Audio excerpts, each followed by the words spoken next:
Hello po sa inyong lahat mga ka-crypto.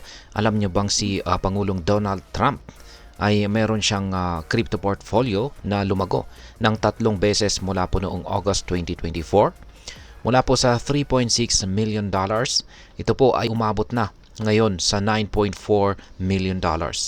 Ang tagumpay na ito ay dahil po sa tamang kombinasyon ng market rally at diversified investment sa iba't ibang mga altcoins, meme coins at saka stable coins.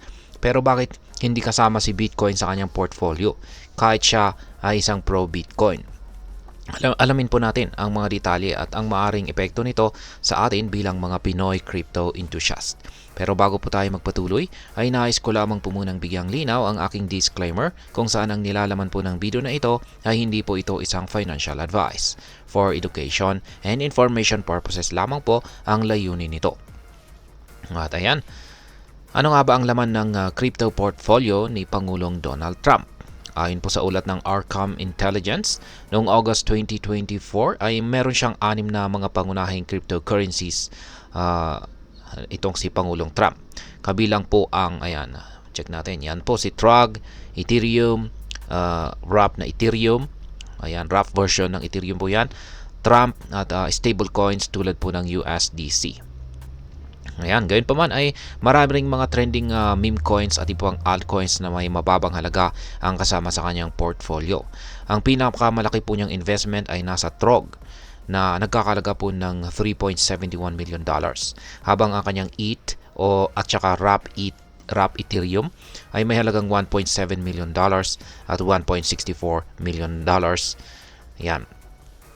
Nakakapagtaka, wala ni isang Bitcoin sa kanyang portfolio kahit na active niyang binabanggit ang cryptocurrency na ito sa kanyang mga kampanya.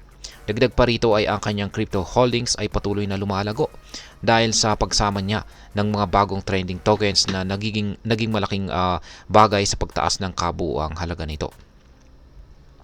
Ngayon ay bakit nga ba lumalago ang crypto holdings ni Pangulong Donald Trump?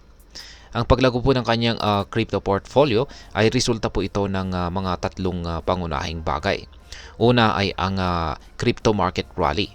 Ang crypto market ay nasa isang major bull run na ngayon kung saan ang presyo ng mga cryptocurrencies ay patuloy po na tumataas.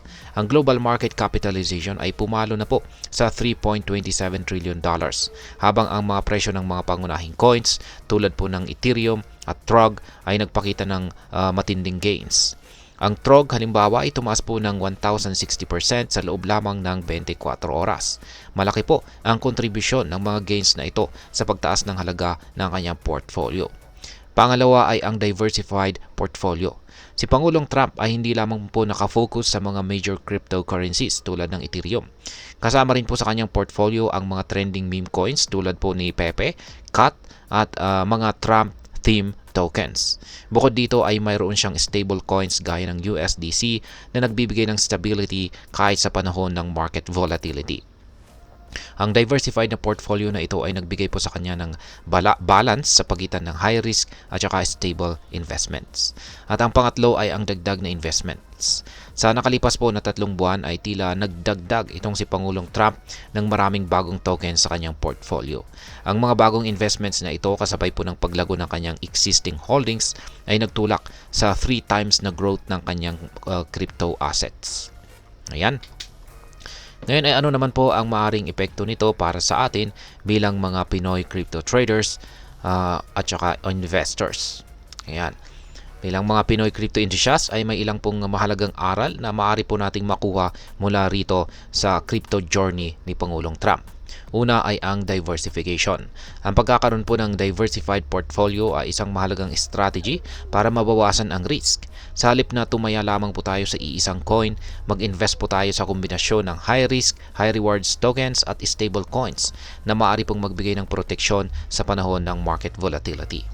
Pangalawa ay ang pagsubaybay po sa market trends. Ang pagsama ni Pangulong Trump ng trending tokens sa kanyang portfolio ay nagpapatunay kung gaano po kahalaga ang pagiging updated sa market trends. Bilang mga traders, dapat po nating bantayan ang mga bagong opportunities at i-assess kung paano tayo makikinabang mula rito. At ang pangatlo ay ang patuloy po na pag-aaral. Bagamat malaki po ang kita ni Pangulong Trump, hindi lahat ng kanyang investments ay siguradong magtatagumpay. Mahalaga para sa atin bilang mga investor na patuloy na pag-aralan ang market, ang mga projects at ang kanilang potential risk at rewards. Ngayon ay ano naman po ang aking masasabi tungkol dito? Ang crypto success or tagumpay ni Pangulong Donald Trump ay nagpapakita po ng tamang kombinasyon ng diversification at saka market timing. Gayunpaman ay hindi po dapat basta-basta sumunod sa kanyang investment strategy dahil ang bawat isa sa atin ay may kanya-kanyang risk, tolerance at financial goals. Ang mahalaga, matuto tayo mula sa kanyang karanasan at gamitin ito bilang inspirasyon para sa ating sariling crypto journey. Tandaan, ang tagumpay po sa crypto ay hindi lamang po tungkol sa pagkakaroon ng malaking kapital, kundi pati na rin sa tamang diskarte. Kaya ayan po mga ka-crypto, ano po ang masasabi ninyo dito sa crypto strategy ni Pangulong Donald Trump? Sa tingin nyo ba, possible rin nating magamit ang ganitong approach bilang mga Pinoy traders or investors? I-share po ang inyong opinion sa comment section sa ibaba at huwag pong kalimutang mag-subscribe para sa iba pang mga crypto updates. Marami pong salamat sa panonood, ingat po tayo lagi at God bless po sa ating lahat.